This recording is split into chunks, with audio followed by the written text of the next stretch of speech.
আল্লাহর ফিরাবার ক্ষমতা ছিল কিনা? ফিরাইছিলেন। আরো বলবো, উহুদের ময়দানে আল্লাহর নবী লোহার পোশাক পরে নামছেন, মাথায় লোহার টুপি আর শরীরে লোহার বর্ম পরা। যুদ্ধের ময়দানে আল্লাহর নবী ডবল ডবল লৌহ বর্ম পরে যুদ্ধের ময়দানে নেমেছেন। এক দুশ্মন সজোরে তরবারি দিয়ে আঘাত করলো, নবীর মাথার লোহার টুপিটা ভেঙ্গে গালের ভিতরে ঢুকে পড়লো, দুইটা মারির দাঁত পড়ে গেল। আল্লাহর নবীর গালের ভিতরে লোহা ঢুকে রইল। যুদ্ধের পরে একজন সাহাবী টান দিলেন দাঁত দিয়ে, কামড় দিয়ে তার দাঁতগুলো পড়ে গেল। আল্লাহর নবীর চেহারা রক্তাক্ত হয়ে গেল। ও মুসলমান, একটু চিন্তা করে দেখো, তোমার মাথার দাঁতে যদি একটু যন্ত্রণা হয়, একটু যদি ব্যথা হয়, পাগল হয়ে যাও, নাচতে শুরু করো, ডাক্তারের জন্য যাওয়ার জন্য পাগল হয়ে যাও। আর তোমার যেই নবীর প্রতি আল্লাহর এত ভালোবাসা, সেই নবীর গাল ভেঙ্গে লোহা ঢুকে পড়লো, দান দান শহীদ হয়ে গেল। তুমি কবিতা পড়ো আর মিলাদ পড়ো আর মিষ্টি খাও। কর দেয়া জঙ্গে উহুদ মে মুস্তফা দন্দা শহীদ, ये खिलाफत ये शरीयत हमको मिलने के लिए। তোমার মিলাদের কবিতা তৈরি হলো ঠিকই, কিন্তু তুমি তো চিন্তা করলে না তোমার নবীর দান দান কেমনে শহীদ হলো, কেন হলো?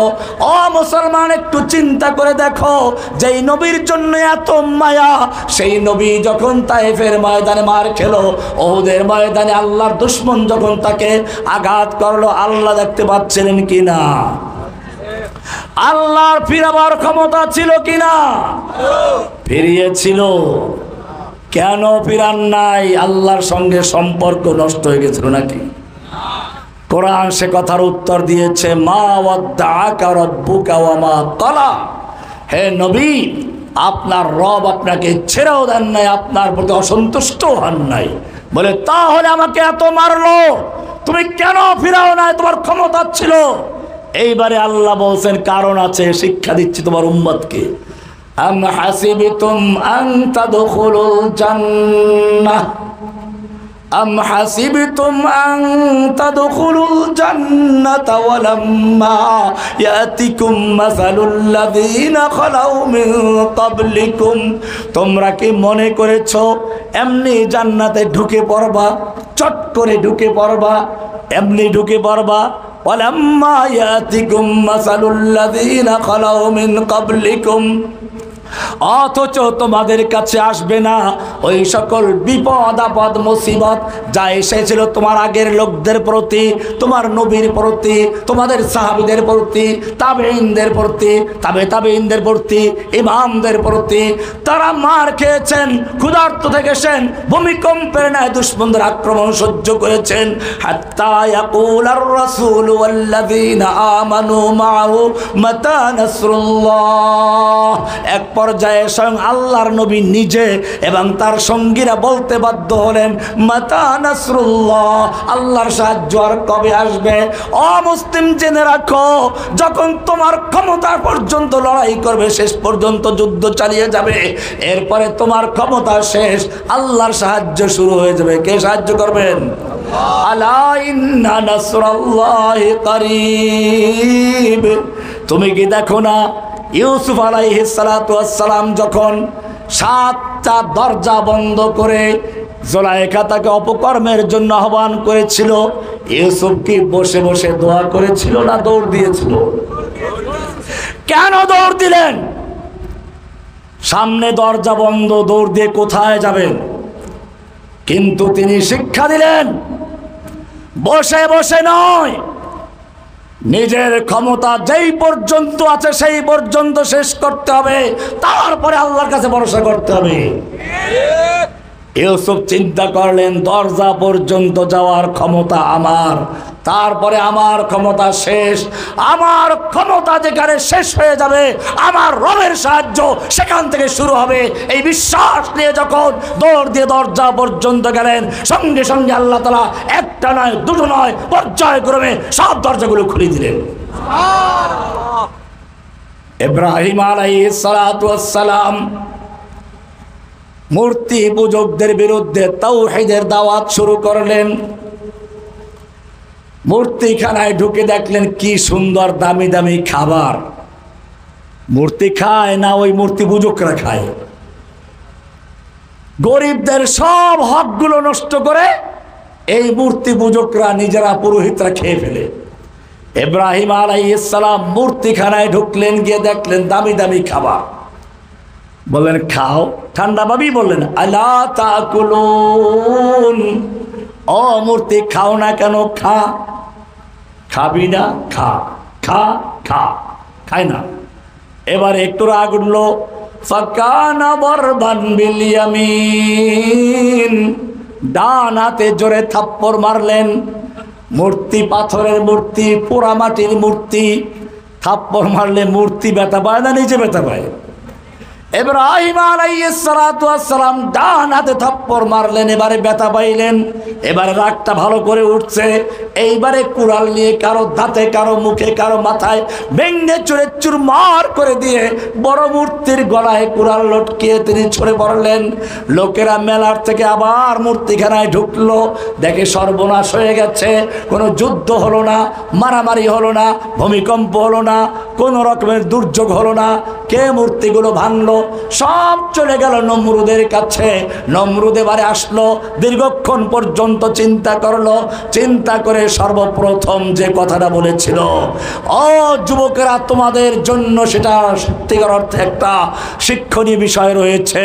নমরুদ সর্বপ্রথম জিজ্ঞেস করলো, হাল মিন ফাতান ইয়াযকুরু আলিহাতানা, এই এলাকায় এমন কোন যুবক আছে কি যে যুবক আমাদের মূর্তিগুলোকে সুনজরে দেখে না, সমালোচনা করে? এমন কোন যুবক আছে?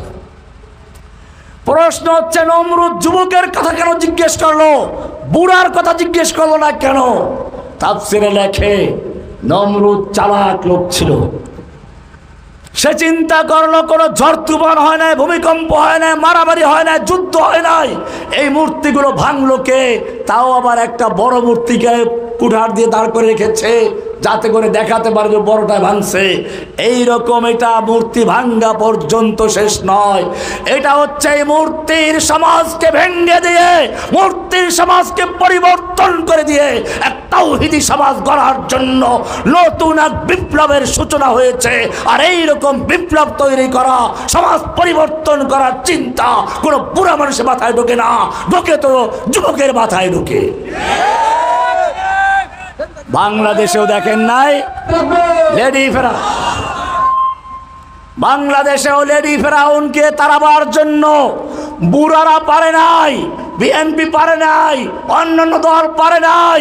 এদেরকে বিতাড়িত করার জন্য আল্লাহ রাব্বুল আলামিন এদেশের স্কুলের, মাদ্রাসার ছোট ছোট বাচ্চাদের কবুল করেছেন, আবু সাইদকে কবুল করেছেন। তারা যখন বুক টান করে দিয়েছেন, আল্লাহ রাব্বুল আলামিন বলেছেন, তোমরা তোমাদের ক্ষমতা ব্যয় করেছো, আমার সাহায্য শুরু হয়েছে।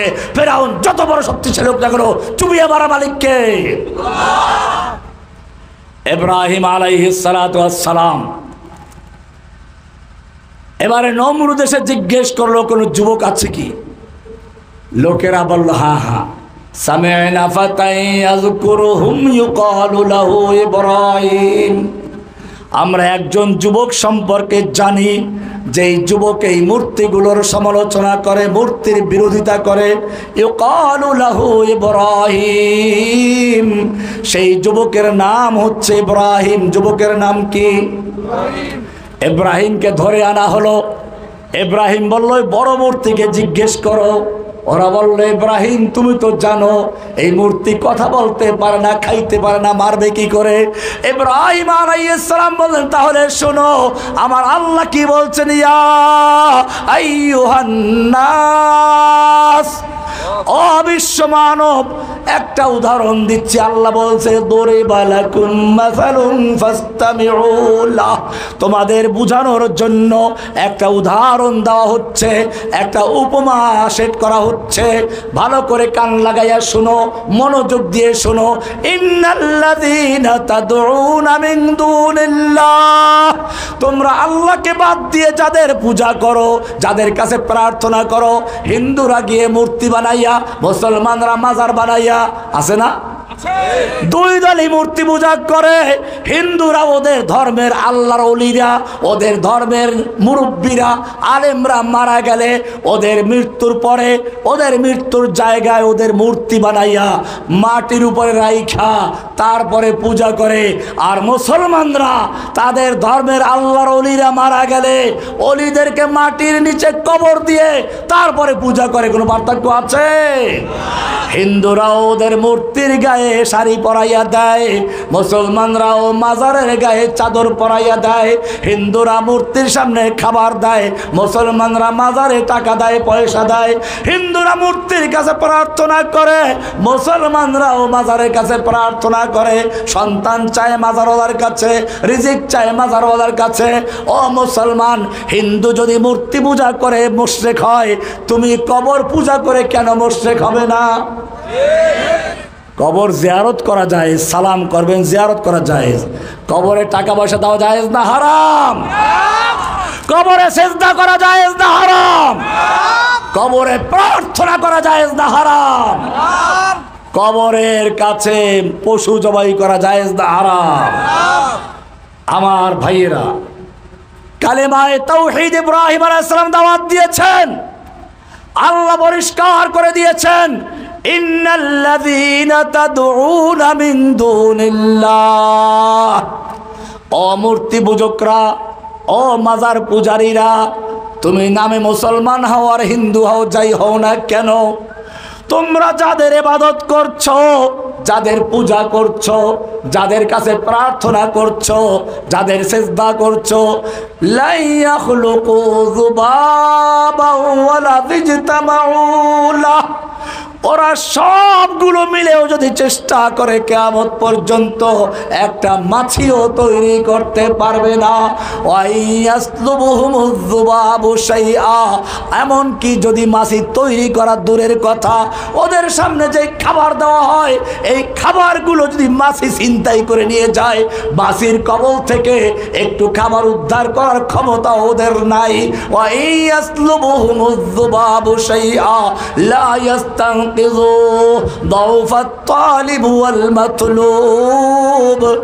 মুসলমান, সব ক্ষমতার মালিক কে? সন্তান দেওয়ার মালিক কে? আইন দেওয়ার মালিক কে? সমস্ত হুকুম দেওয়ার মালিক কে?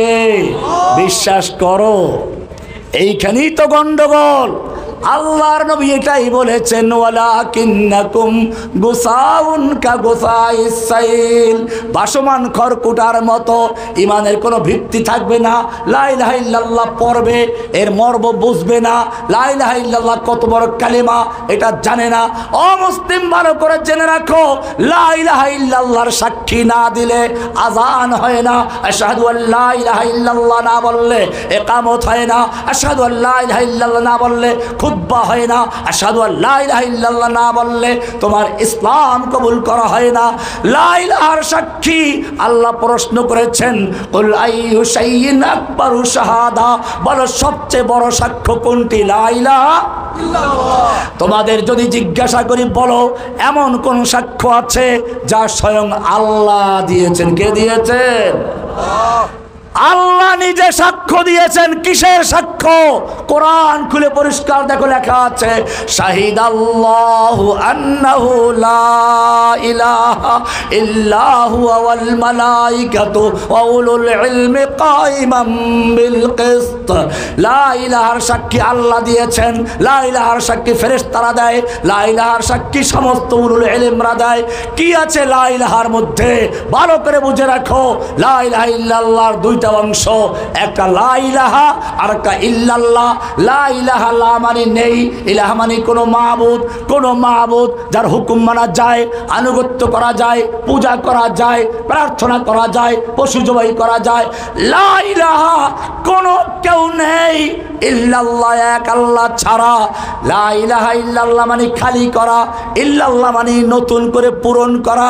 পুরাতন বিল্ডিং এ রং করতে গেলে আগে মানুষ পুরাতন রং রংটা ঘষে মেজে ধুয়ে মুছে পরিষ্কার করে তারপরে নতুন রং করে, ঠিক তেমনি ভাবে লা ইলাহার মাধ্যমে অন্তরের থেকে যত গায়রুল্লাহ আছে, খাজা বাবা, গাজা বাবা, লেংটাওয়ালা, শাসক বাবা, ঘোষক বাবা, জনক বাবা, যত বাবা সবগুলো উৎখাত করে দিয়ে একজনকে বসাবে, লা ইলাহা ইল্লাল্লাহ। সমস্ত ক্ষমতার মালিককে বিশ্বাস করো। যদি বিশ্বাস করো তাহলে তোমার দেশের সংবিধানের সাথে কতে লেখা আছে সমস্ত ক্ষমতার মালিক জনগণ। অমুসলিম তুমি যদি লা ইলাহা বিশ্বাস করো, কোরআন বিশ্বাস করো, কোরআনের সূরা আলে ইমরানের 26 নম্বর আয়াতটা পরিষ্কার করে পড়ো। আল্লাহ বলছেন কুলিল্লাহুম্মা মালিকাল মুলক, ও আল্লাহ তুমি সমস্ত ক্ষমতার মালিক। ক্ষমতার মালিক কে? তুতিল মুলকা মান তাশাউ, তুমি যাকে ইচ্ছা ক্ষমতা দান করো। ক্ষমতা দেওয়ার মালিক কে? ওয়া তানজিউল মুলকা মিম্মান তাশাউ, তুমি যার থেকে ইচ্ছা ক্ষমতা ছিনিয়ে নাও। কি সুন্দরভাবে ছিনিয়ে নাও, কি দামি দামি খাবার তৈরি করে রাখলো, একেবারে 100 পদের তরকারি, মাছ, মুরগি, ভুনা, বুফে তৈরি করে রাখলো। এরপরে সব পুলিশ অফিসারদেরকে, সেনা অফিসার দাওয়াত করলো, ভালো করে খাওয়াইয়া টাকার বস্তা ধরাই দিবে যেন পরের দিন ছাত্রদের বুক ঝাঁঝরা করে দিতে পারে। কিন্তু আমাকার আল্লাহ, আল্লাহ বললেন তুমি যেই খাবার তৈরি করেছো আমার উলামায়ে কেরামদেরকে জেলখানায় ভরে তাদের মুখের খাবার কেড়ে নিয়েছো। এখন দেখানো হচ্ছে আমি পারি তোর মুখের খাবার কেড়ে নিতে, তোকে খাবারের সুযোগ দেবে না, তোকে পালাতে হবে। একটু বক্তব্য রেকর্ড করার জন্য আবেদন জানালো। সেনাবাহিনী দেখাই দিল 2 দিক থেকে আসতেছে আজরাইল, আবাবিল পাখি হয়ে আসতেছে 2 দিক থেকে। যে গতিতে আসছে তাতে 45 মিনিট সময় আছে, এর মধ্যে পালাও, নতুবা তোমাকে ছিঁড়ে ছিঁড়ে মাকড়সা যেরকম ভাবে বাচ্চারা তার মাকে গিরে ছিঁড়ে ফিরে খেয়ে ফেলে, তোমার হাড্ডি গুড্ডি চাবিয়ে খাওয়ার জন্য আবাবিল পাখি আসছে 2 দিক থেকে। তুমি পালাও। তুমি সারা জীবন আলেমদের মুখের থেকে মাইক কেড়ে নিয়েছো, বক্তব্য দিতে দাও নাই।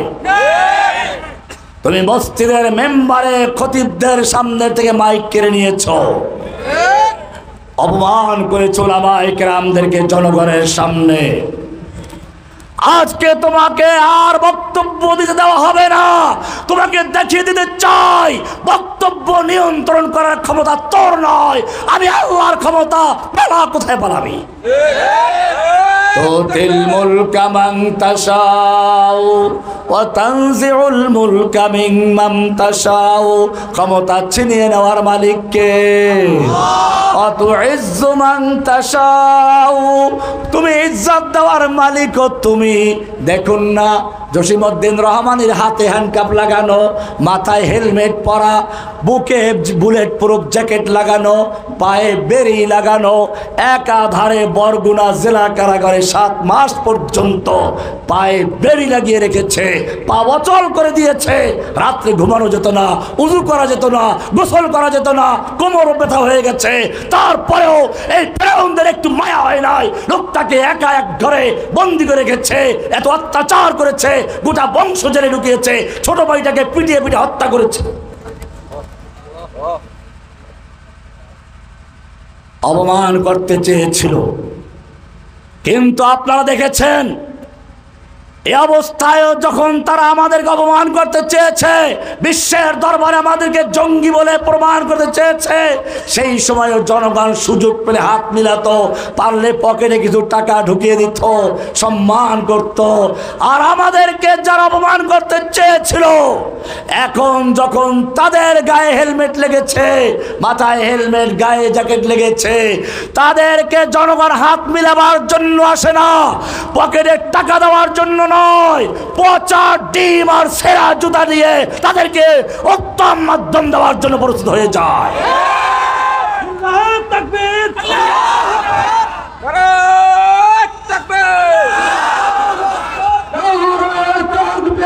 আল্লাহু আকবার, ইসলাম ইসলামের শত্রুরা দুনিয়ার মুসলিম এখন লড়াই করো।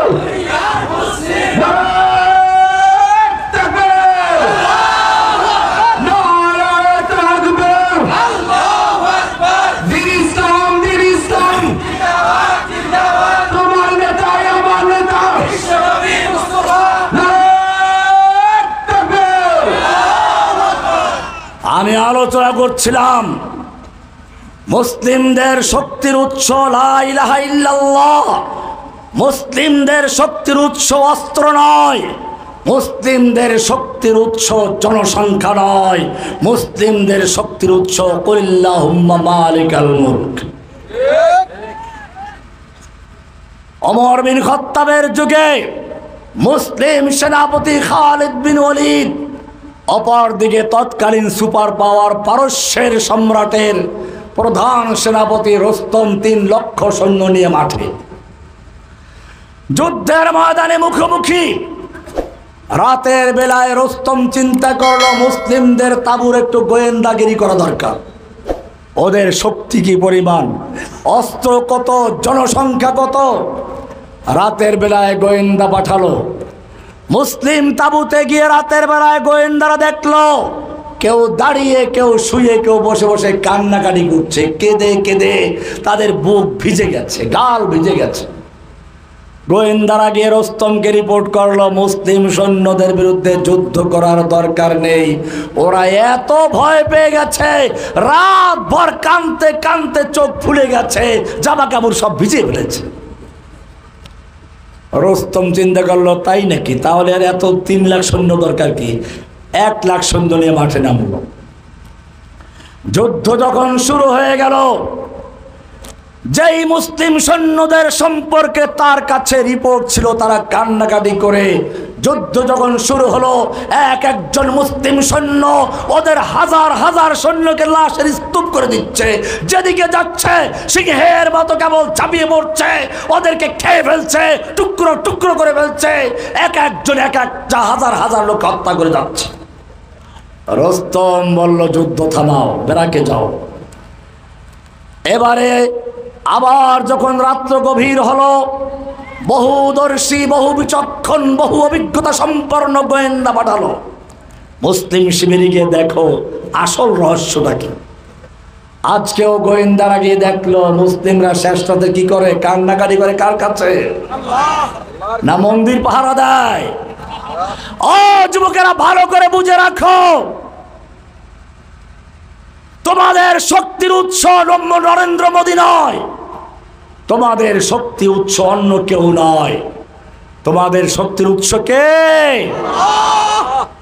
আল্লাযীনা ইয়াযকুরুনাল্লাহা কিয়ামান ওয়া কুউদান ওয়া আলা জুনুবিহিম, যারা দাঁড়িয়ে, বসে, শুয়ে শুয়ে প্রার্থনা করে কার কাছে? ও যুবকেরা, সাহাবায়ে কেরামদের পরিচয় ছিল রাতের বেলায় বৈরাগী, দিনের বেলায় যোদ্ধা। কার সামনে কান্নাকাটি করবে, নাকি মন্দিরে দাঁড়িয়ে থাকবে? उनको तहजीब ने हर बंद से आजाद किया, लेके काबे से सनम खाने में आबाद किया। যেই মুসলিমদের কাজ ছিল রাত ভর মসজিদে আল্লাহর সামনে দাঁড়িয়ে থাকবে, তারা রাত ভর কুফফারদের ভয়ে মন্দির পাহারা দেয়। আমি মন্দির গিয়ে পাহারা দিতে বলে মূর্তি ভাঙতেও বলি না। মুসলিমদের কাজ আছে, আল্লাহর সৈনিকেরা রাত ভর করন্দন করে কার কাছে? গোয়েন্দারা দেখলো ঠিকই তো, রিপোর্ট তো আগেরটাই ঠিক, কান্নাকাটি তো করে। তাহলে ব্যাপারটা কি, কেন কান্নাকাটি করে, এর কারণ উদ্ঘাটন করা দরকার। এইবারে তারা কান্নার ভাষা বোঝার চেষ্টা করলো। তারা কান পেতে শুনতে লাগলো, ফরিয়াদ করে বলছে রব্বুল আলামিন, আগামীকাল তোমার দুশমনদের বিরুদ্ধে যুদ্ধ হবে। ও রব্বুল আলামিন, আমরা মুসলিম তোমাদের দ্বীনকে বিজয়ী করার জন্য মাঠে নেমেছি। আর ওরা লক্ষ লক্ষ সৈন্য তোমার দিনকে নিশ্চিহ্ন করার জন্য বিভিন্ন জোট গঠন করে মাঠে নেমেছে। ও রব্বুল আলামিন, আমাদের হাতে শক্তি দাও, আমাদের বুকে সাহস দাও, তুমি আমাদের সাহায্য করো যেন আমরা ওদের হাজার হাজার সৈন্যকে হত্যা করতে পারি। আমি যেন যুদ্ধ করতে করতে টুকরো টুকরো হয়ে যাই, আমার লাশ যেন খুঁজে না পায়। কিয়ামতের মাঠে যখন সব ওলি বুজুর্গরা পর্যন্ত, যাদেরকে নতুন নতুন কাপড় দিয়ে, দামি কাপড় দিয়ে কবর দেওয়া হয়, কিন্তু কিয়ামতের মাঠে কেউ কাপড় নিয়ে উঠতে পারবে না, সব উলঙ্গ হয়ে উঠবে। ও রব্বুল আলামিন, কেবলমাত্র তোমার শহীদরাই তোমার সেই শাহাদাতের কাপড় নিয়ে উঠবে। শহীদদের কাপড় খোলা হবে না, নতুন কাপড় দেওয়া হবে না। যেই কাপড়ে মারা যায় সেই কাপড়ে কবর হয়, যেই কাপড়ে কবর হয় সেই কাপড়ে কিয়ামতের মাঠে উঠবে। আল্লাহর হাবিব বলেছেন, ইয়াসরুবু দামান, ওদের জখমগুলো তাজা হয়ে রক্ত ঝরতে থাকবে, রক্ত ঝরতে থাকবে। লাউনুহু লাউনুদ্দাম ওয়া রিহুহু রিহুল মিসকে, রংটা হবে রক্তের রং, ঘ্রাণটা হবে মিশক আম্বারের চেয়ে বেশি। ও রব্বুল আলামিন, তুমি আমাকে কবুল করো। আমি তো আমার জানমাল বিক্রয় করেছি তোমার কাছে, আগামীকাল হস্তান্তর করার সময় তুমি তো বলেছো ইউকাতিলুনা ফি সাবিলিল্লাহ, আল্লাহর রাস্তায় যুদ্ধ করে যুদ্ধের মাধ্যমে তোমার কাছে হস্তান্তর করতে হবে। আমি হস্তান্তর করার জন্য মাঠে যাচ্ছি, মেহেরবানি করে আমাকে কবুল করে নাও। কি দোয়া! এবারে রস্তমের গোয়েন্দারা বুঝতে পারলো কান্নাকাটি করে ঠিকই, তবে আমাদের ভয়েতে নয়, আমাদের মারার জন্য। রস্তমকে গিয়ে বলল, রস্তম, মুসলিম সৈন্যদের বিরুদ্ধে যুদ্ধ করে বিজয় লাভ করার স্বপ্ন দেখো না। রস্তম বলল, ব্যাপার কি? মুসলিমদের সৈন্যকে আমাদের চেয়ে বেশি? বলে, না, অনেক কম। তাহলে কি ওদের অস্ত্র অনেক বেশি? বলেন, তাও তো অনেক কম। তাহলে কি ওদের গায়ে শক্তি অনেক বেশি? বলেন, না, তার তো জীর্ণ শীর্ণ। রস্তম খেপে গেল, অস্ত্র আমার বেশি, সৈন্য আমার বেশি, শক্তি আমার সৈনিকদের গায়ে বেশি, আমাকে ভয় দেখাচ্ছ কেন? গোয়েন্দারা বল, রোমের সম্রাট সেনাপতি, পারস্যের সেনাপতি, জেনে রাখো, হতে পারে অস্ত্র তোমার বেশি, সৈন্য তোমার বেশি, শক্তি তোমার সৈনিকদের গায়ে বেশি, কিন্তু জেনে রাখো তোমার সৈনিকদের কাছে সুন্দরী যুবতী আর মদের পেয়ালা যত বেশি প্রিয়, মুসলিম সৈন্যদের কাছে আল্লাহর রাস্তায় শহীদ হয়ে যাওয়া, আল্লাহর রাস্তায় জীবন দেওয়া তার চেয়ে বেশি প্রিয়।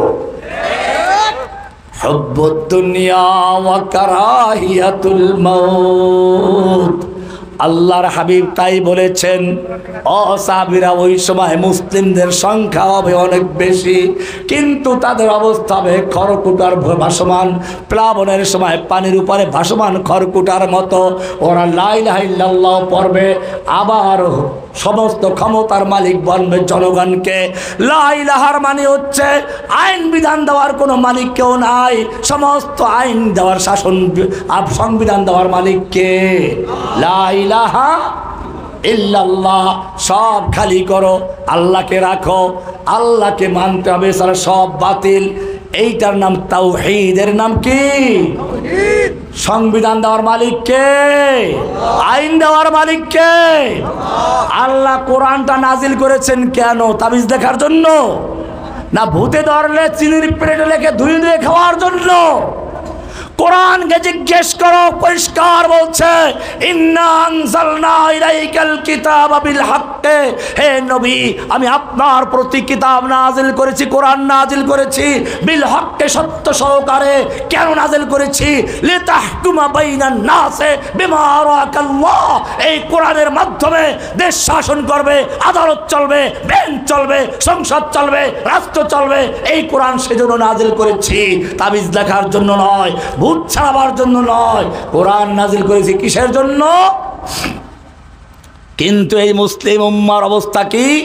সূরা নিসার 60 নম্বর আয়াত পড়ুন, সেখানে পরিষ্কার বলা আছে, আল্লাহ দেখিয়ে দিচ্ছেন, আলাম তারা ইলাল্লাযীনা ইয়াজউমুনা আন্নাহুম আমানু বিমা উনজিলা ইলাইকা ওয়া মা উনজিলা মিন ক্বাবলিক। হে নবী, আপনি কি বাংলাদেশের মুসলমানদের দেখেন নাই? আপনি কি রাজশাহীর মুসলমানদের দেখেন না? ঢাকার মুসলমানদের দেখেন না? যারা দাবি করে ইয়াজউমুনা, দাবি করে আন্নাহুম আমানু বিমা উনজিলা ইলাইকা ওয়া মা উনজিলা মিন ক্বাবলিকা, আপনার প্রতি নাজিলকৃত কিতাব কোরআন বিশ্বাস করি, আপনার পূর্বের যত কিতাব বিশ্বাস করি, আমানতু বিল্লাহি ওয়া মালাইকাতিহি ওয়া কুতুবিহি, এটাও পড়ে। কিন্তু যদি বলা হয় কোরআনের আইন বিচার মানো, তারা আইন বিচার মানতে রাজি না। ওয়া ইউরিদুনা আইয়াতাহাকামু ইলাত তাগুত, যখন তাদেরকে বলা হয় কোরআনের শাসন কায়েম করো, কোরআন দিয়ে সংসদ চালাও, কোরআন দিয়ে ব্যাংক চালাও, কোরআন দিয়ে আদালত চালাও, তখন তারা কয় না না, এই যুগে কোরআনের আইন চলে না, এই সব চলবে না, ওটা তাবিজ লেখা চলে, ওটা দিয়ে মিলাদ পড়া চলে, মানুষ মরলে খতম পড়া চলবে, ভূতে ধরলে চীনের প্লেটে মেশকো জাফরান দিয়ে লেখে ধুয়ে দিয়ে খাইলে চলবে, কিন্তু এটা দিয়ে দেশ চালান যাবে না। ওয়াকাদ উমিরু আইয়াকফুরু বিহি, তাদেরকে আদেশ করা হয়েছিল এই তাগুতকে বর্জন করার জন্য। ওয়া ইউরিদুশ শাইতানু আইয়ুদিল্লাহুম দালালাম বাঈদা। ও মুসলিমরা, পরিষ্কার হয়ে গেল, আল্লাহ তাআলা কোরআন দিয়েছিলেন দেশ শাসন করার জন্য। কোরআনের শাসন আছে, বোঝা গেল সমস্যার মূল জায়গাটা এখানে। এজন্য বলেছি প্রথমে সমস্যা দেখিয়েছি, এরপরে সমস্যার কারণ কি তাও দেখানো হলো। হুব্বুদ দুনিয়া ওয়া কারাহিয়াতুল মাউত আমার নিজের ব্যাখ্যা নয়, এবারে সমাধান আসলো। যদি এইখান থেকে মুক্তি পেতে চাও, আল্লাহ তাআলা বলেছেন ওয়ালা তাহিনু ওয়ালা তাহজানু ওয়া আনতুমুল আ'লাউনা ইন কুনতুম মুমিনিন, তোমাদের ভয় নেই, তোমাদের চিন্তা নেই, তোমরাই থাকবে বিজয়ী। ভারতের কত অস্ত্র আছে, কত সৈন্য আছে, কার কত সৈন্য আছে, ওই সব দেখে তোমার চিন্তা করে চলবে না। ওয়ালা তাহিনু ওয়ালা তাহজানু, ভয় করো না, চিন্তা করো না, ওয়া আনতুমুল আ'লাউনা, তোমরাই থাকবে বিজয়ী, তোমরাই থাকবে সমাদৃত, তোমরাই থাকবে উচ্চাসনে। ইন কুনতুম মুমিনিন, যদি মুমিন হতে পারো। কি হতে পারো? লা ইলাহা ইল্লাল্লাহ, এটা যদি না থাকে আল্লাহ সাহায্য করবে?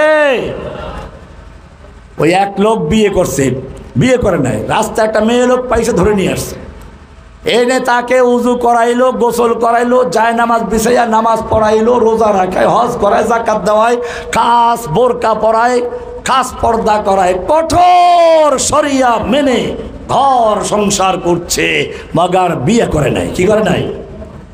কি করে নাই? বিয়ে করা ছাড়া এই শরিয়া মেনে ঘর সংসার করার কোনো অর্থ আছে? ঠিক তেমনি ভাবে লা ইলাহা ইল্লাল্লাহর মর্ম বুঝে, অর্থ বুঝে, বিশ্বাস করে যদি কোনো ব্যক্তি সাক্ষী দেয় লা ইলাহা ইল্লাল্লাহ আশহাদু আল্লা ইলাহা ইল্লাল্লাহ, তারপরে সে মুসলিম হলো, সে বিয়ে করলো, ইসলামে প্রবেশ করলো, এছাড়া তো ইসলামে প্রবেশই করে না, এত সব জিরো। এক লোক জিরো লাগছে, জিরো। এই রাজশাহী শহর থেকে শুরু করে ঢাকা পর্যন্ত জিরো লাগলো, কোনো মূল্য আছে? এবারে একটা এক লেখলো, এক, এরপরে ডানে এক শূন্য দিছে, কত হয়ে গেছে? শূন্যর মূল্য আছে, কিন্তু আগে কি থাকতে হবে? এবারে আর এক শূন্য, 100 হয়ে গেল, আর এক শূন্য কত হলো? আর এক শূন্য, আর এক শূন্য, আর এক শূন্য, যত শূন্য বাড়বে একের মূল্য তত বাড়বে। ঠিক তেমনি ভাবে তোমার লা ইলাহা ইল্লাল্লাহ ক্লিয়ার আছে, তাওহীদের শক্তি ক্লিয়ার আছে, এরপরে তুমি যত ইবাদত করো, তাসবিহ পড়ো, তাহলিল পড়ো, নামাজ পড়ো, রাখো, সবগুলো কাজে লাগবে। এটাই তোমার তাওহীদের শিক্ষা, এটাই তোমার শক্তির উৎস। ও মুসলিম সাহাবায়ে কেরামদের অন্তরে আল্লাহর নবী এই বীজ বপন করেছিলেন, উলাইকা কাতাবা ফি কুলুবিহিমুল ঈমান। সাহাবায়ে কেরামদের অন্তরে ঈমানের বীজ বপন করেছিলেন। তোমাকেও মনে রাখতে হবে, ও রাজশাহীর যুবকেরা, তোমাদের মনে রাখতে হবে, প্রত্যেকটা যুবকের মনে তাওহীদের কালেমা বসাতে হবে, প্রত্যেকটা যুবকের অন্তরে তাওহীদের দাওয়াত পেশ করতে হবে। যখন গোটা জাতি তাওহীদের শিক্ষা গ্রহণ করবে, কোরআনের শাসন সম্পর্কে জানতে পারবে, কোরআন তাবিজ লেখার জন্য আসে নাই, কোরআন খতম পড়ার করার জন্য আসে নাই, কোরআন ধুয়ে ধুয়ে খাওয়ার জন্য আসে নাই।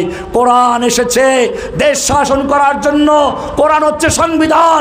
এটা যখন মুসলিম জানতে পারবে, যেই যুবকেরা আজকে একটা মূর্তিকে ভেঙ্গে একটা বিজয় ছিনিয়ে এনেছে, ইনশাআল্লাহ এই যুবকরা যদি বুঝতে পারে আমরা মুসলিম, আমাদের পরিচয় ওয়ালিল্লাহি জুনুদুস সামাওয়াতি ওয়াল আরদ, আমরা আল্লাহর সৈনিক। আল্লাহ বলেছেন সূরা ফাতার 7 নম্বর আয়াতে, আল্লাহর অনেক সৈন্য আছে আসমানে, অনেক সৈন্য জমিনে। আসমানের সৈনিক ফেরেশতারা, জমিনের সৈনিক তোমরা। যদি বুঝতে পারো তোমরা জমিনে আল্লাহর সৈনিক, এটা বুঝাতে পারো, ইনশাআল্লাহ যেই ছেলেরা আজকে জীবন দিয়েছে সেই ছেলেরা ইনশাআল্লাহ দিনের জন্য জীবন দিতে পারবে, ঠিক কিনা? এই জন্য পরিষ্কার হতে হবে, তাওহীদের জ্ঞান অর্জন করো, सबक पर फिर सदाकत का, अदालत का, शजाअत का, लिया जाएगा काम तुझसे दुनिया की इमामत का। तौहीद की अमानत सीनों में है हमारे, आसान ही मिटाना नामो निशा हमारा। इब्राहिम अलैहिस्सलाम तौहीদের দাওয়াত নিয়ে নমরুদ গোষ্ঠীর সামনে দাঁড়িয়ে গেলেন। এবারে তাকে ধরে আনা হলো, আগুনে নিক্ষেপ করা হচ্ছে। দুনিয়ার মানুষ তাকিয়ে দেখছে, আল্লাহর ফেরেশতারা সাহায্য চাচ্ছে। আল্লাহ বলেন না না, আমার সাহায্য আসার জন্য শর্ত আছে, বান্দার শেষ পর্যন্ত টিকে থাকে কিনা আমি দেখব। ইব্রাহিম দেখি কোন পর্যন্ত টিকে থাকে। আগুনে নিক্ষেপ করা হলো, এবারে বান্দার ক্ষমতা শেষ হয়ে গেছে। আল্লাহ বলেন ইব্রাহিম, তোমার ক্ষমতা যেই পর্যন্ত ছিল সে পর্যন্ত দাঁড়িয়েছিলে, এইবারে তোমার ক্ষমতা শেষ হয়ে গেছে, আগুনে পড়ে গেছো, আমার সাহায্য এখান থেকে শুরু। কুলনা ইয়া নারু কুনি বারদাহ ওয়া সালামান আলা ইব্রাহিম, ও আগুন ঠান্ডা হয়ে যাও, আরামদায়ক ঠান্ডা হও, আমার ইব্রাহিমের জন্য একটা পশম পর্যন্ত না পুড়ে। ও আমার যুবকের, আমি বলতে চাই যে আল্লাহ ইব্রাহিমের জন্য নমরুদের আগুনকে ঠান্ডা করে দিয়েছিলেন, সে আল্লাহ ভারতের সমস্ত অস্ত্র, তাগুতের সমস্ত অস্ত্র ঠান্ডা করে মুসলিমদের বিজয় দিতে পারেন কিনা? आज भी जो करे इब्राहिम का ईमान पैदा, आग कर सकती है अंदाज़े गुलिस्ता पैदा। मूसा के देखो ফিরাউনের বিরুদ্ধে নামলো, मूसाর সামনে নদী, পিছনে ফিরাউনের বাহিনী, পালাবার কোনো রাস্তা নাই। আল্লাহ তাআলা বললেন, मूसा তোমার যেই পর্যন্ত ক্ষমতা ছিল সেই পর্যন্ত লড়াই করেছো, এখন তোমার সামনে নদী, পিছনে ফিরাউনের বাহিনী, আর উপায় নেই, এবারে তোমার লাঠি মারো। मूसा আলাইহিস সালাম লাঠি মারলেন, পানি দুভাগ হয়ে পাহাড়ের মতো দাঁড়িয়ে গেল, মাঝখানে ফাঁকা হয়ে গেল। मूसा চলে গেলেন। ফিরাউন যখন নামলো, দুই পাশ থেকে আল্লাহ বলেন ধর ওকে চুবা, চুবিয়ে মারলেন। আমি জিজ্ঞেস করতে চাই যে আল্লাহ मूसाর জন্য নদীকে রাস্তা করে দিলেন, পানি দুভাগ করে দিলেন, সে আল্লাহ জীবিত আছেন কিনা? সে আল্লাহ তোমাদের দুশমনদেরকে বুড়িগঙ্গায় চুবিয়ে মারতে পারেন কিনা? मिस्ले कलीम हो अगर मार का आजमा कोई, आज भी आती है कोहे तूर से बंगला तखफ। ओ जुबकरा तय तैयारी हो, फिर तुझे एक बार करनी है जहां की रहबरी, उठ खुदा के नाम लेकर फिर आलम्बर दारेबान। और असाहिर जुबकरा তোমাদেরকে আবার বিশ্বের নেতৃত্ব দেওয়ার জন্য শুধু বাংলাদেশের নয়, ফিলিস্তিনে গিয়ে তোমাদেরকে নেতৃত্ব দিতে হবে, আফগানিস্তানে, লিবিয়ায়, সিরিয়ায়, ইরাকে, কাশ্মীরে, আরাকানে, সব জায়গায় তোমাদেরকে আবার নেতৃত্বের জন্য তৈরি হতে হবে। উঠ খুদাকে নাম লেকার ফের আলম্বর দারেবান। তোমাকে ফরিয়াদ জানাচ্ছে চতুর্দিক থেকে কোরআনের ভাষায় আল্লাহ তাআলা তোমাকে আহ্বান জানাচ্ছে, ওয়ামা লাকুম লা তুকাতিলুন। ও যুবকেরা, তোমাদের কি হলো? তোমরা আল্লাহর রাস্তায় যুদ্ধ করছো না।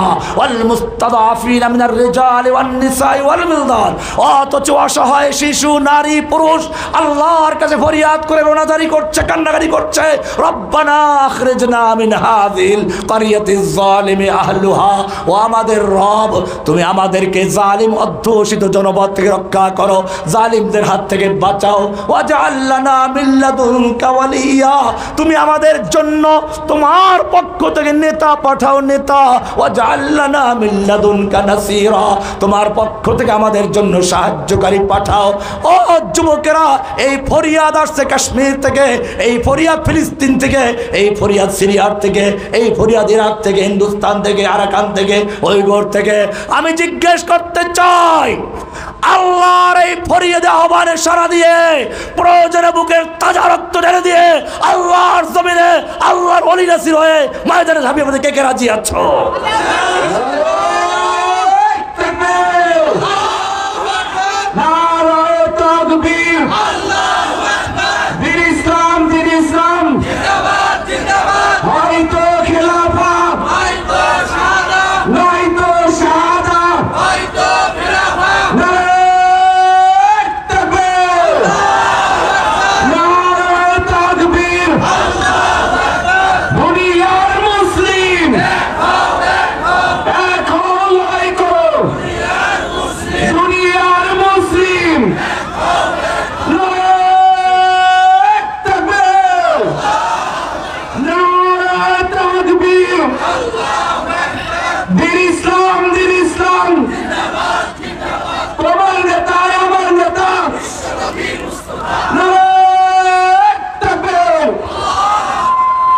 আলহামদুলিল্লাহ, দীর্ঘক্ষণ পর্যন্ত আলোচনা হয়েছে। আমি প্রথমে মুসলিম উম্মার সমস্যাগুলো তুলে ধরেছি, এরপরে সমস্যার কারণ কি সেটা হাদিস থেকে আলোচনা করেছি, সমাধান কি তাও আলোচনা হয়েছে, তোমাদের কর্মসূচিও বলা হয়েছে। এবারে তোমাদের বলি, ভালো করে বুঝে রেখো, সূরা ইউসুফের 108 নম্বর আয়াত আল্লাহ বলছেন, কুল হাযিহি সাবিলি, বলো এটাই আমার রাস্তা। কোনটা? আব্রাহাম লিঙ্কনের রাস্তা? সমাজতন্ত্রের রাস্তা? কোন রাস্তা? আল্লাহর নবী যেই পথে ইসলামের বিজয় এনেছেন সেটাই হচ্ছে আল্লাহর নবীর রাস্তা, আল্লাহর রাস্তা। কুল হাযিহি সাবিলি আদউ ইলাল্লাহ, ডাকবো কার দিকে? সাহাবায়ে কেরামদের জিজ্ঞেস করতো, আফ্রিকায় যখন গেলেন, তোমরা এখানে কেন এসেছো? তারা উত্তর দিয়েছিল, আমরা মানুষকে মানুষের গোলামির থেকে মুক্ত করে আল্লাহর গোলামিতে লাগিয়ে দেওয়ার জন্য। আদউ, ডাকবো কার দিকে? না কোনো ব্যক্তির দিকে, না কোনো দলের দিকে। মনে রাখবে, ব্যক্তি ও দল ক্ষণস্থায়ী, ইসলাম চিরস্থায়ী। তুমি যদি নিজেকে উৎসর্গ করতে চাও, ইসলামের জন্যই করো, কোনো ব্যক্তি বা দলের জন্য নয়। আদউ ইলাল্লাহ আলা বাসীরা, জেনে বুঝে। বাসীরার 4টা অর্থ। কয়টা অর্থ? 4টা অংশ, অর্থ না 4টা অংশ। বাসীরা মানে হচ্ছে 1 নাম্বার, তুমি যেই কাজটা করতে যাচ্ছ, কোরআন হাদিস আল্লাহর নবীর জীবনে, রসুলের জীবনে, সাহাবীদের জীবনের সঙ্গে মিলাইয়া দেখো কাজটা সঠিক কিনা। তুমি কোনো ব্যক্তির কথায় কান দিও না, কোরআন থেকে হাদিস থেকে যাচাই করো তুমি যেটা করতে যাচ্ছ না সত্যি আল্লাহর নবীর পথ কিনা, আল্লাহর নবীর উসওয়া কিনা। যদি হয় তাহলে করো 1 নাম্বার কাজ। 2 নাম্বার কাজ, কাজটা সঠিক কিন্তু করলা ভুল তরিকায়, তাও হবে না। এবারে 2 নম্বর কাজ হচ্ছে নবীর পদ্ধতি কি, তরিকা কি তা দেখতে হবে। জেহাদ ইসলামে আছে, আমরা আলোচনা করেছি। তাই বলে মানে এই নয় 2টা পটকা মেরে জেহাদ শুরু করে দিল। একদল কয়েকজন কিনে পাহাড়ে চলে গেল, হিজরত করে ফেলেছে। আবার এই রাজশাহী অঞ্চলে একজন তো দাবি করে বসেছে কি যেন, ইমাম মাহাদি আসবে, তার আগে একজন ইমাম গজাবে, ইমাম মাহমুদ, সে আবার ল্যাংড়া হবে। এই কারণে সে ইমাম মাহাদিকে চিনাইয়া দিবে। ভণ্ডামি, দাজ্জাল, শয়তান, ইবলিস। আল্লাহর নবী পরিষ্কার বলেছেন, ইয়াকুনু ফি আখিরিজ জামানে দাজ্জালুন কাযাবুন, আমার উম্মতের শেষ দিকে অসংখ্য দাজ্জাল আসবে, মিথ্যাবাদী আসবে, ভণ্ড আসবে, প্রতারক আসবে।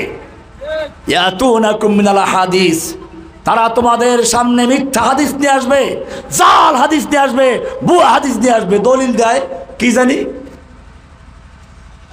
শিয়াদের কি কি কিতাব জানি আছে, ওদের হাদিস বুখারীতে নাই, মুসলিমে নাই, তিরমিজিতে, আবু দাউদে নাই, সহিহ কোনো কিতাবে নাই।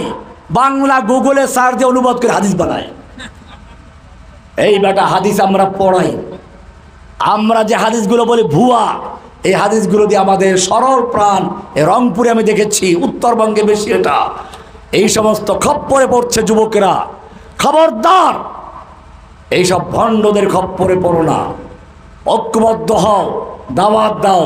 ওই খুচরা মুচরা এইখানে হিজরত, ওইখানে জিহাদ, এই পটকাবাজি করা এগুলো নয়। জিহাদ একটা সুশৃঙ্খল জীবনের নাম। আল্লাহর রাসূল সাল্লাল্লাহু আলাইহি ওয়াসাল্লামের জীবনের 4টা স্তর রয়েছে। প্রথম স্তর ছিল আদ-দাওয়া আস-সাবর আলাল আযা ফীহি, তাওহীদের দাওয়াত দেওয়া, অন্তরে ঈমানের বীজ রোপণ করা। আল্লাহর নবী যখন মক্কায় তাওহীদের দাওয়াত দেওয়া শুরু করলেন, আবু বকর, ওমর, ওসমান, হামজার মতো বীর ব্যক্তি তার সঙ্গে আছে। আল্লাহর নবী চাইলে রাতের বেলায় কিছু মূর্তি ভাঙতে পারতেন কিনা? ভেঙেছেন? কেন ভাঙেন নাই? কারণ শিক্ষা আছে তোমার জন্য। আজকে মূর্তি ভাঙলে কালকে ওরা গড়বে। তার চেয়ে আমার প্রথম কাজ হচ্ছে তাওহীদের দাওয়াত দিয়ে মানুষের অন্তরে মূর্তির বিরুদ্ধে এমন ক্ষোভ তৈরি করতে হবে, এমন ঘৃণা তৈরি করতে হবে যেন আমার ভাঙ্গা না লাগে। ওরা এমনভাবে ঘৃণা তৈরি ওদের ভিতরে, রাস্তার মোড়ে থেকে বড় বড় কোটি কোটি দামের মূর্তিগুলোর গলায় রশি লাগিয়ে কেরেন দিয়ে টেনে ভেঙে চুরমার করে দেবে। মক্কা বিজয় সেভাবেই করেছেন। আমাদেরও মনে রাখতে হবে, এই জাতির সামনে তাওহীদের দাওয়াত ব্যাপকভাবে দিতে হবে। এটাই তোমাদের কর্মসূচি। ঐক্যবদ্ধ থাকো, খবরদার, বিচ্ছিন্ন হওয়ার কোনো সুযোগ এখন আর নেই। জেনে রাখবে, তোমাদের দুশ্মনরা পুরা দুনিয়ায় ঐক্যবদ্ধ হয়ে তোমাদের নাম নিশানা মুছে ফেলার জন্য মাঠে নেমেছে। তোমাদের যদি বাঁচতে চাও, তোমাদের যদি মুক্তি চাও, ইসলামকে বিজয়ী করতে চাও, সব দল মত বাদ দিয়ে এক দল আদউ ইলাল্লাহ, আল্লাহর দিকে আহ্বান করো, এক নেতার নেতৃত্বে ঐক্যবদ্ধ হও। ইনশাআল্লাহ দেখবে আল্লাহর পক্ষ থেকে সাহায্য আসবে। এগুলোই হচ্ছে আমার আজকের বক্তব্য। আল্লাহ সুবহানাহু ওয়া তাআলা আমাদের সকলকে কবুল করেন, আমিন। এই মাহফিলকে যারা আয়োজন করলেন, রব্বুল আলামিন তাদের অর্থ দিয়ে, শ্রম দিয়ে, পরামর্শ দিয়ে যারা এই মাহফিল ইন্তজাম করেছেন, সকলের নাজাতের জন্য মাহফিলকে আপনি কবুল ও মঞ্জুর করেন আল্লাহ। ইয়া আল্লাহ, এই মাহফিলকে কিয়ামত পর্যন্ত কায়েম ও দায়েম রাখার তৌফিক দান করেন। ইয়া আল্লাহ, যেই যুবকেরা এই মাহফিলের আয়োজন করলো, আল্লাহ তাদেরকে ওমর বিন খাত্তাব, খালিদ বিন ওয়ালিদ, মুহাম্মদ বিন কাসেম, তারেক বিন জিয়াদের মতো যুবক হওয়ার তৌফিক দান করো। হে আল্লাহ, ওদের মাধ্যমে এই শুধু রাজশাহীতে নয়, গোটা বাংলায় তাওহীদের আওয়াজ ছড়িয়ে দেওয়ার তৌফিক দান করো। হে আল্লাহ, এদেরকে সব রকম মিডিয়ার মাধ্যমে, পত্রপত্রিকার মাধ্যমে, বক্তৃতার মাধ্যমে সর্বদিক থেকে তাওহীদের জাগরণ তৈরি করার তৌফিক দান করো।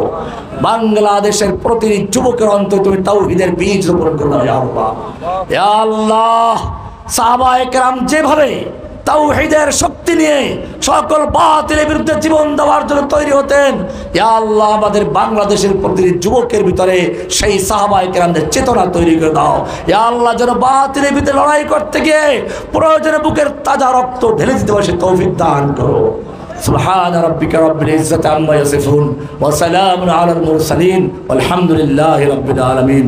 আসসালামু আলাইকুম ওয়া রাহমাতুল্লাহি ওয়া বারাকাতুহু।